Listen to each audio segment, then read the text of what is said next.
भारत पाकिस्तान सीमेवरून एक मोठी बातमी समोर आली आहे। पाकिस्तानच्या ताब्यात असलेल्या बीएसएफ जवानाला पाकिस्तान लष्करानं भारताकडे हस्तांतरित केलंय। पूर्णम कुमार शॉ असं या जवानाचं नाव आहे। बॉर्डर सिक्युरिटी फोर्समध्ये कार्यरत असलेले पूर्णम कुमार शॉ हे गस्त घालत असताना आंतरराष्ट्रीय सीमा पार करून चुकून पाकिस्तानात गेले होते। त्यावेळी पाकिस्तानी सैन्यानं त्यांना ताब्यात घेतलं। त्यानंतर भारत सरकार आणि बीएसएफ कडून शॉ यांच्या सुटकेसाठी प्रयत्न करण्यात आले। आज अखेर पाकिस्ताननं शॉ यांना भारतीय लष्कराकडे सोपवलंय। पूर्णम कुमार शॉ कोण आहेत? पूर्णम कुमार शॉ हे पश्चिम बंगालमधील हुगळी येथील रहिवासी आहेत। ते 17 वर्षांपासून बीएसएफ मध्ये कार्यरत आहेत। त्यांचे वडील निवृत्त बँक कर्मचारी आहेत। ते 10 एप्रिल पासून भारत पंजाब सीमेवर तैनात होते।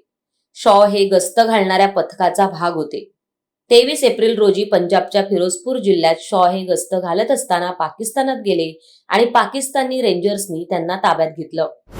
पहलगाम हल्ल्यानंतर भारत आणि पाकिस्तान यांच्यातील संबंध ताणले गेले असतानाच शॉ हे पाकिस्तानात अडकले।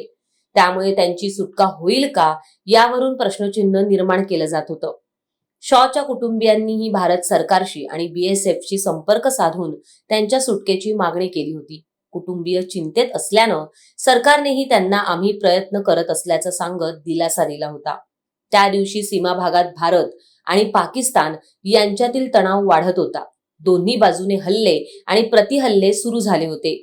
भारतानं ऑपरेशन सिंदूर राबवत दहशतवाद्यांची तळं उद्ध्वस्त केली होती।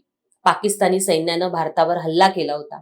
अशी युद्धजन्य परिस्थिती असताना सीमेपार अडकलेला जवान परत येईल का याची चिंता देशाला लागली होती। पण आज अखेर पाकिस्ताननं पूर्णम कुमार शॉ यांना भारताच्या ताब्यात दिलंय। आज सकाळी 10:30 वाजता अटारी वाघा बॉर्डर सीमेवर शॉ यांना हस्तांतरित करण्यात आलं।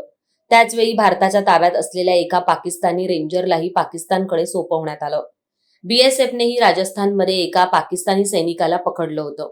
त्यामुळे आज शॉ यांना भारतात घेताना भारतानेही पाकिस्तानी सैनिकाला त्यांच्या देशाकडे सोपवलंय। हे हस्तांतरण प्रोटोकॉलनुसार आणि शांतता मार्गाने झाल्याचं बीएसएफ कडून सांगण्यात आलंय।